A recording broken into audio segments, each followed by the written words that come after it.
მოგესალმებით, მე ვარ იანთაძე და თქვენ უყურებთ პოდკასტ ციტატა. პოდკასტის დღევანდელი ეპიზოდის ციტატა ასე ჟღერს: ჩვენი სული უფრო ზარმაცია ვიდრე სხეული. ციტატის ავტორია მე-17 საუკუნის ფრანგი მწერალი ფრანსუა დე ლაროშფუკო.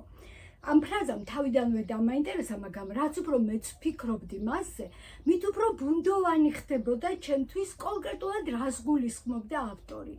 სანამ გიამბობთ რამ დამაბნია ამ ფრაზაში, მინდა გთხოვოთ, რომ გამოიწეროთ ციტატა და შემომიერთდეთ აქ ამ პლატფორმაზე. ლაროშფუკოს ციტატა, რომ ჩვენი სული უფრო ზარმაცია ვიდრე სხეული, თავიდან ალბათ იმით იქცევს ყურადღებას, რომ ჩვენს წარმოდგენაში პირიქითაა, თუ საკუთარ თავში რაიმე სახის სიზარმაცეს ვგრძნობთ და განვიცდით, ეს როგორც წესი სხეულს ეხება ხოლმე. აი მაგალითად წასვლა მეზარება, დილით ადრე ადგომა მეზარება, ვარჯიში მეზარება და ასე შემდეგ. მაგრამ ლაროშფუკო ამბობს, რომ არის რაღაც სხვა, რაც კიდევ უფრო მეტად გვეზარება და სხეულს არ ეხება. კერძოდ, ჩვენი სული უფრო მეტად ზარმაცია ვიდრე ჩვენი სხეულიო. მაგრამ სულის სიზარმაცე რას ნიშნავს? რა არის? რას გულისხმობს ავტორი? თავის დროზე ამ ფრაზის კომენტარი ვთხოვე ეკონომისტ გიორგი ბაქრაძეს, რომელსაც საზოგადოება ძალიან კარგად იცნობს გადაცემით რასად როდის. და აი როგორ განმარტა გიორგი ბაქრაძემ ეს ფრაზა. მე მგონია, რომ პირიქით, ყოველ შემთხვევაში ჩემი სხეული გაცილებით ზარმაცია ვიდრე სული. ბევრი რამ მაინტერესებს, ბევრ რამეს ვკითხულობ, ბევრ სფეროში ვცდილობ ჩავიხედო, მაგრამ ყველაფერს ამას ვაკეთებ ერთ ადგილზე მჯდომი. ამიტომ ვამბობ, რომ ჩემი სხეული გაცილებით უფრო ზარმაცია ვიდრე ჩემი სული. ციტატა აქ თავდება. გიორგის კომენტარი ახლა იმიტომ გავიხსენე, რომ ჩემთვის საინტერესოა ამ მოაზროვნე ადამიანმა რა მიიჩნია სულის შრომად, იმიტომ რომ აქ აზრები შეიძლება გაიყოს. ერთი მხრივ, რა თქმა უნდა, სულის შრომა, როცა ადამიანი ღრმად უკვირდება საკუთარ თავს, საკუთარ ფიქრებს, საქციელს, როდესაც ადამიანი ეძებს თავის თავში შეცდომებს, შემდეგ ცდილობს, რომ ეს შეცდომები გამოასწოროს და პიროვნულად გაიზარდოს. მაგრამ მეორე მხრივ, ისიც სულის შრომა არის, როდესაც ადამიანს აქვს ბევრი ინტერესი, როდესაც ადამიანი ბევრს კითხულობს, ანალიზებს იმას, რაც წაიკითხა და ასე შემდეგ. ფაქტობრივად ინტელექტუალური შრომა სულის შრომასთან არის გაიგივებული ამ მიდგომით. აი ამას ამბობს კონკრეტულად ჩემი ყოფილი სტუმარი, როდესაც სულის შრომას უწოდებს აი თავის ინტელექტუალურ შრომას. მოდით ერთი კარგი მაგალითით დავიწყებ. ნაცარქექია ქართველებისთვის მხოლოდ ზღაპრის გმირი არ არის. ნაცარქექი არის უკიდურესად ზარმაცი ადამიანის სიმბოლო და მის საზოგადო სახელადაც იქცა. აი ნაცარქექია კაცია იტყვიან ფილმზე. ზღაპარიც ასე იწყება.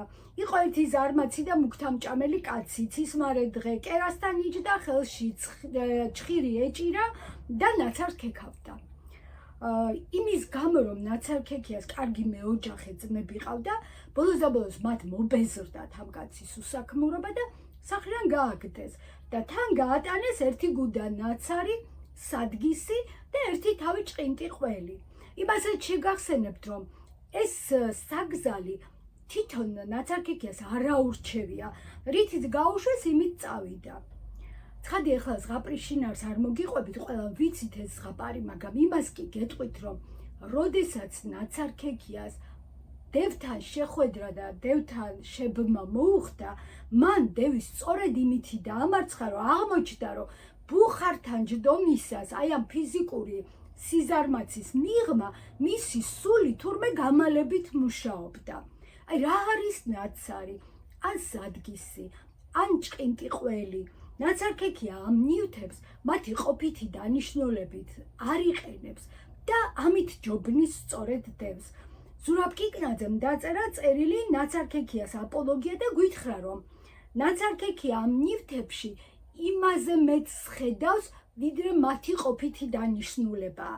ნაცარქექია ხედავს საგნების უკან, საგნების სიღრმეში, საგნების ზევით და ხედავს იმას, რასაც ვერ ხედავენ ყოველდღიურობაზე მიჯაჭვული ადამიანები.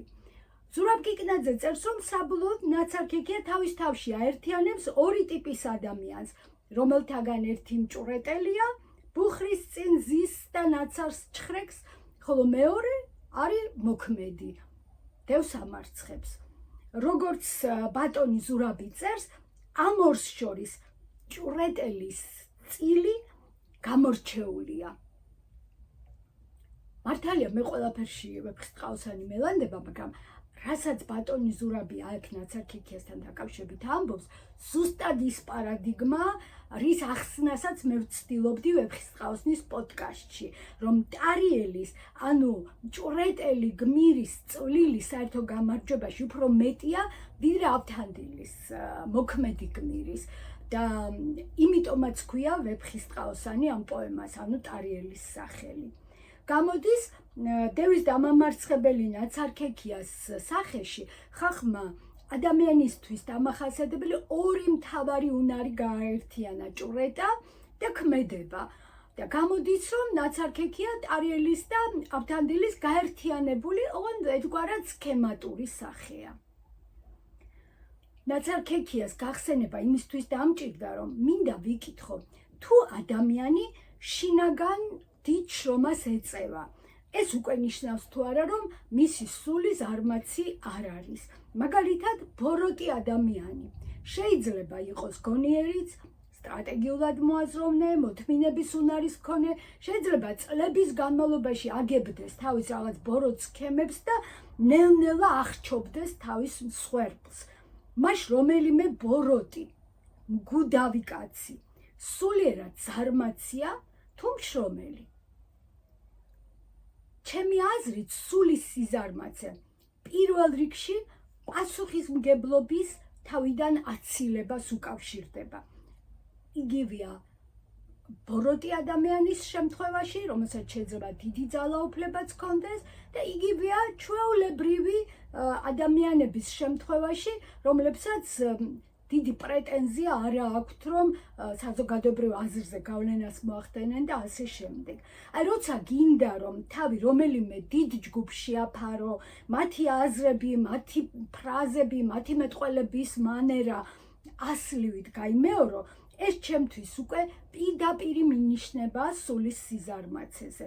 ეხლა მინდა რომ რამდენიმე სიტყვა გითხრათ თანამედროვე იაპონელი მწერლის საიაკა მურატას საერთაშორისო ბესტსელერზე, რომელსაც ქვია ადამიანი კომბინი. ეს წიგნი ეხება ახალგაზრდა ქალს, რომელიც არავითარ შემთხვევაში არ ჯდება საზოგადოების მიერ გაწერილ ნორმაში. ძალიან ჩუმად, მაგრამ დაჟინებით იბრძვის აი ამ საზოგადოებრივი ნორმის წინააღმდეგ, აპროტესტებს თავის როლს, რომელიც საზოგადოებამ გამოუწერა, ასე ვთქვათ, და ბოლომდე გააქვს თავისი. მაგალითად, არ ქმნის ოჯახს, მაგალითად, არ მუშაობს თავისი განათლების შესაბამის სამსახურში, მაგალითად, არ პასუხობს რაც გარკვეულ მოლოდინებს, რაც საზოგადოებას მის მიმართ აქვს. მეორე მხრივ, საზოგადოებისგან გაქცეული ეს ჩუმი, მაგრამ ჯიუტი ქალი თავს შეაფარებს კომბინს, ანუ მუშაობას იწყებს იაპონურ მარკეტში, სადაც შეუძლია რომ პიროვნულად დარჩეს აბსოლუტურად უჩინარი და საერთო წესრიგის, საერთო მანქანის რაღაც ორგანულ ნაწილად იქცეს. მაშ რა შეგვიძლია ვთქვათ ამ ახალგაზრდა ქალის შესახებ? მისი სული შრომობს თუ ზარმაცობს? ერთი მხრივ ის დიდ წინააღმდეგობას უწევს საზოგადოებას და არ ნებდება მას, არ ჯდება საზოგადოების მიერ გამოწერილ ნორმაში. მეორე მხრივ თავს მშვიდად იქ გრძნობს, სადაც არ ეხებიან მის პიროვნებას, სადაც მისი ცხოვრების წესში და მის სულში, ასე ვთქვათ, არ იჩხრიკებიან. წიგნის სათაურია ადამიანი კომბინი, როგორც გითხარით, და ეს ფაქტობრივად ნიშნავს წიგნს, რომ ერქვას ადამიანი მაღაზია.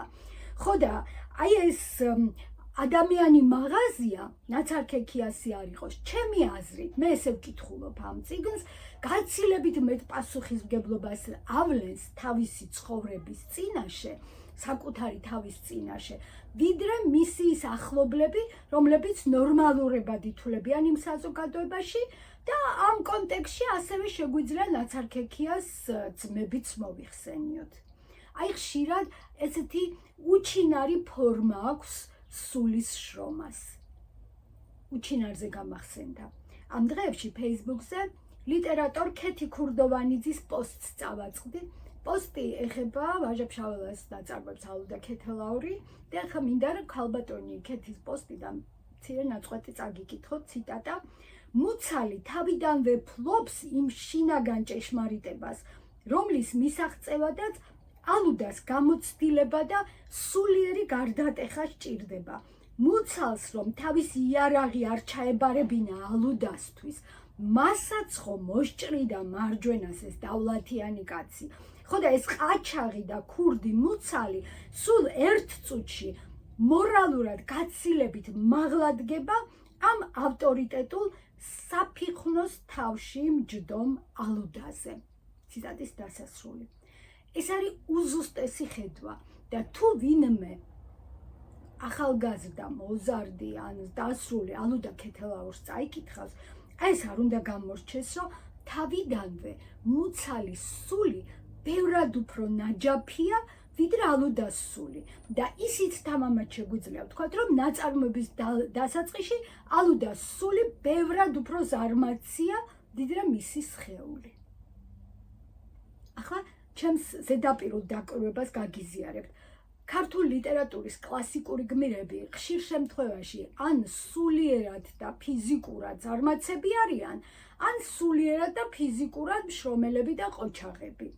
ლუარსაბი და დარეჯანი შემთხვევით არ იყვნენ ისეთები, როგორც იყვნენ, რომ მათ სხეულსაც და მათ სულსაც ესიკუტილებოდა განძრევა.